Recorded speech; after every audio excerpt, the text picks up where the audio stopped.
en direct dans le brunch. Merci d'être toujours avec nous, avec Jad Zahab, essayiste et auteur du livre Retrouver la République au Cherche Midi, l'avocat Bertrand Perrier qui est avec nous, Julien Bargeton, sénateur LaREM de Paris. On est ravis d'accueillir William Tay, bienvenue, président du think tank Le Millénaire. Vous réfléchissez à l'avenir de la droite et vous travaillez pour qu'elle revienne au pouvoir. Alors justement, il y a du boulot. C'est le grand feuilleton de l'été, les Républicains, cet univers impitoyable.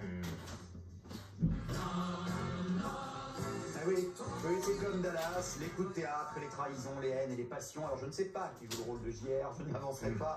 En tout cas, chaque semaine, il y a un rebondissement. Nouvel épisode, c'était jeudi soir au journal de 20h. Valérie Pécresse, fraîchement élue présidente de la région Île-de-France, décide finalement d'annoncer sa candidature. Bon, c'était un secret de polichinelle, hein. Il n'empêche que, voilà, maintenant c'est officiel. Ça avait quand même été prévu plus tôt à la fin de l'été, c'est ce qu'elle disait, elle réfléchissait tout l'été. Pourquoi, à votre avis, William Tay a-t-elle bouleversé son calendrier? C'est que là, elle est un peu poussée par Xavier Bertrand qui reste bon dans les sondages, donc elle s'est dit, il faut y aller. Bah, tout à fait. En fait, la difficulté de Valérie Pécresse, c'est qu'elle a un peu le même positionnement que Xavier Bertrand. Elle essaie de s'imposer parce qu'elle est en dehors des Républicains. Donc elle est oui, rappelons-le, hein, les deux, pour l'instant, les deux favoris ne sont pas membres du parti. Donc en fait, elle doit essayer de combler son retard par rapport à Xavier Bertrand pour rattraper l'écart. À peu près dans les sondages, Xavier Bertrand est testé entre 18 et 20%, et Valérie Pécresse est plutôt aux alentours de 14%. Son objectif, c'est de prendre de l'avance sur tous les concurrents à travers la primaire, en vue de s'imposer à la primaire pour espérer que le gain de la primaire fasse revenir les électeurs LR qui sont plutôt pour Bertrand vers elle, dans un réflexe qui est plutôt légitime. Alors si la primaire a lieu, effectivement. Je pense qu'à moins qu'il y ait un accord en septembre entre tous les protagonistes, à savoir Xavier Bertrand, Bruno Retailleau, Laurent Wauquiez, Michel Barnier, Philippe Juvin également, peut-être David Lisnard, peut-être David Lisnard aussi. Oui, à moins qu'il y ait un accord, le 25 septembre sera acté une primaire. Et en fait, ce qu'on a vu lors des élections régionales, c'est que la victoire de Laurent Wauquiez, de Valérie Pécresse et Xavier Bertrand les ont fait gagner entre 4 et 6 points dans les sondages. Notamment sur Laurent Wauquiez qui a fait un bond impressionnant. C'est le seul qui est au sein du parti, pour le coup, hein, précisons-le. En tout cas, ce qui est sûr, c'est que sur cette histoire de primaire et de risque de division, elle a pris la parole, Valérie Pécresse, lors du 20h de TF1. Écoutez ce qu'elle a répondu à Julien Arnaud. Je pense qu'il faut qu'on soit vraiment dans une dynamique collective, de rassemblement, d'unité. En tout cas, moi, je suis vaccinée contre les divisions de la droite.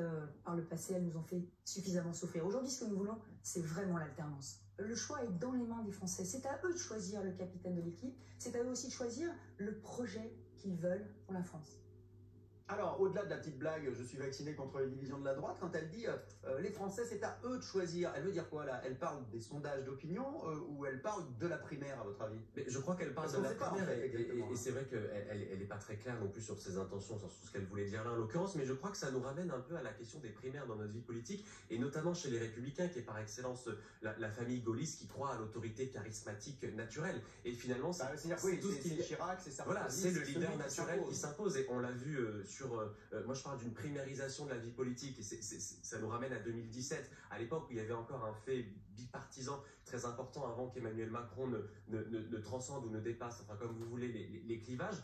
C'est un exercice qui n'est pas atypique, qui n'est pas dans les habitudes de cette famille politique. Ça n'est pas naturel, et donc il y a le risque de fractionner l'électorat, et surtout qu'on n'arrive pas à créer une position commune, et que cette primaire soit un avant-premier tour qui disqualifie tous les candidats pour l'élection présidentielle. Et puis ça va forcément exacerber les divisions, parce qu'ils vont être les uns contre les autres, donc forcément ça va un petit peu se friter sur les plateaux télé, parce qu'il y aura probablement des débats télévisés, donc il y a ce problème-là. On a vu comment ça s'est passé, rappelez-vous, François Fillon face à Alain Juppé ou à Nicolas Sarkozy, quand François Fillon dit on imagine mal le général de Gaulle mis en examen, etc. Ça c'est ressorti dans les débats, tout ça. Alors moi je trouve ça fascinant. Ça vous amuse? Ah, je trouve ça fascinant. Vous aimez, c'est la Ah oui, j'adore ça, parce que c'est vraiment le lavage de linge sale en famille. Et alors il y a un truc dont tout le monde se moque, c'est le projet.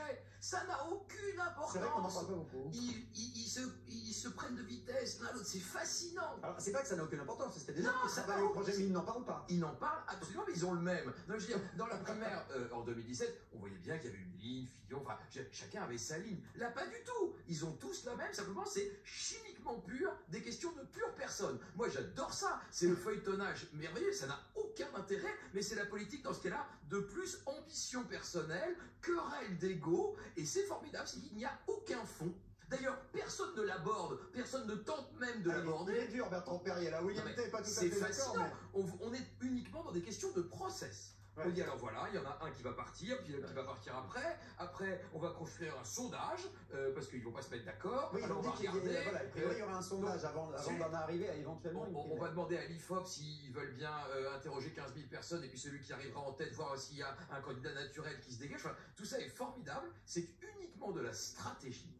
Et je trouve ça désolant. Alors, William T, je vais vous laisser répondre. Je vais vous lire un ou deux petits tweets parce qu'on a pas mal de gens qui réagissent évidemment, parce qu'on a peut-être quelques électeurs républicains qui aimeraient voter à droite, qui nous regardent et qui ne savent peut-être pas quoi choisir. Alors, quel petit tweet avons-nous sous les yeux? Le voici. Tiens, Jojo, je suis militant LR, avant UMP et encore avant RPR, c'est un fidèle. Il est hors de question pour moi de soutenir un candidat qui a quitté notre parti, donc Bertrand et Pécresse, out pour moi. Alors oui, alors ça c'est vrai que c'est une problématique pour certains militants, on va dire jusque-boutistes, qui les voient un peu comme des traîtres entre guillemets. Jean-Paul nous dit ce sera Xavier Bertrand, même si Valérie Pécresse est une femme de grande qualité, j'adorerais qu'il fasse équipe.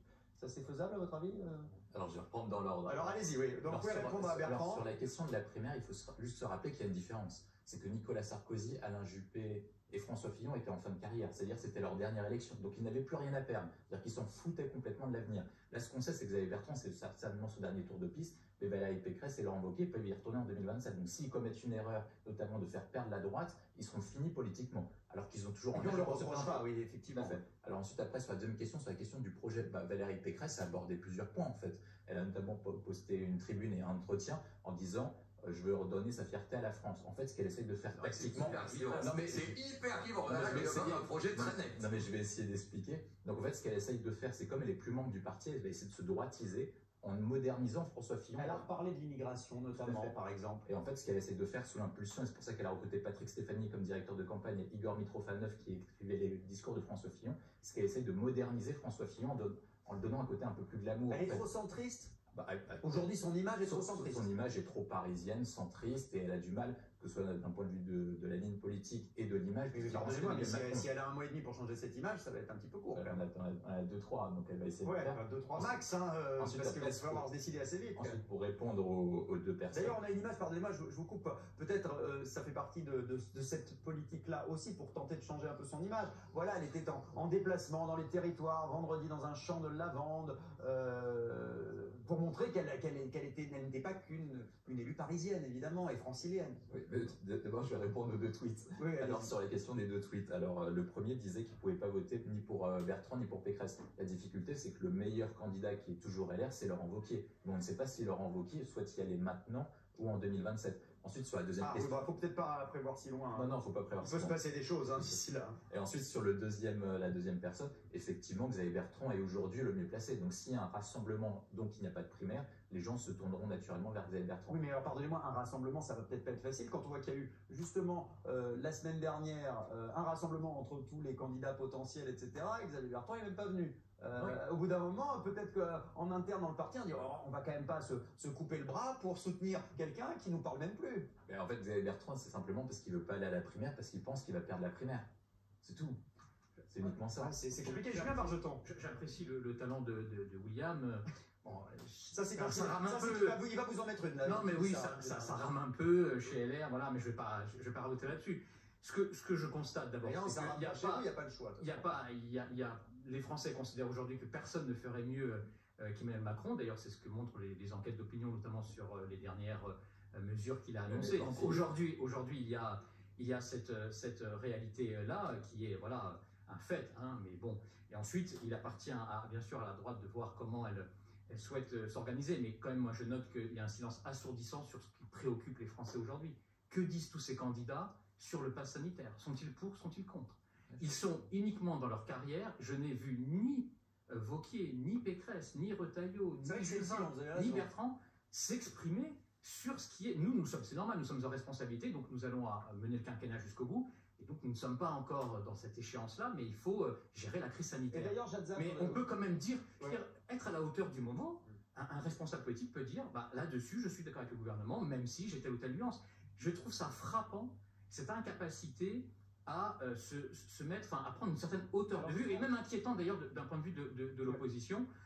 Et puis, on sait très bien d'ailleurs que, là, je rapporte une nuance, c'est qu'en réalité, ils n'ont pas du tout la même vision, le même projet pour la France. Qui peut croire que Pécresse, Bertrand, Wauquiez, etc. pensent la même chose? Alors là franchement, bon courage. On est avec Bruno Cotrez du CEVIPOF. Merci d'être avec nous ce matin. Alors, moi, la question que je me pose, c'est peut-il y avoir à terme 2 candidats de droite? Est-ce que, puisque Xavier Bertrand a dit qu'il y allait quoi qu'il arrive, si jamais il n'arrive pas à se mettre d'accord avec les Républicains, pourrait-il y avoir Pécresse, Bertrand ou Wauquiez, Bertrand? C'est un scénario qu'on a connu déjà par le passé à l'élection présidentielle. Oui. Le dernier, c'était en 95, notamment le fameux Balladur-Chirac. Les amis de 30 ans, on s'en rappelle.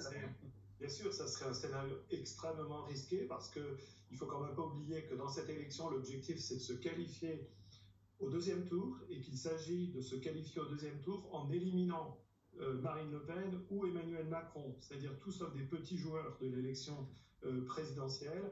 Et donc, de ce point de vue-là, les Républicains n'ont pas le choix. S'ils ont 2 candidats, leur candidat ne sera pas qualifié au 2e tour. Je m'interroge sur Valérie Pécresse. Se déclarer un 22 juillet, quand la plupart des Français sont en vacances, quand tout le monde n'est obsédé que par les questions Covid, les questions sanitaires. L'impact médiatique de cette annonce, est-ce que vous pensez que ça a pu porter auprès des électeurs, notamment des électeurs de droite? Non, je pense que la portée de tout ça est proche d'Epsilon, sans aucun doute. Vous l'avez rappelé, on est dans une situation qui est une situation qui ne se prête absolument pas à ça. Je vois moi plusieurs risques de cette annonce un peu prématurée de Valérie Pécresse. Le premier, c'est que ça fasse un peu plouf, effectivement, pendant les vacances. Le deuxième, c'est aussi qu'elle vient juste d'être réélue présidente de la région Île-de-France. Alors, je n'ai pas très bien suivi ces éléments de communication consistant à dire qu'au bout d'1 mois de responsabilité, on avait engagé 80% de son programme. Et donc, à partir de ce moment-là, il n'y avait plus de soucis, on pouvait aller vers d'autres responsabilités. Il me semble que c'est un argumentaire un petit peu compliqué.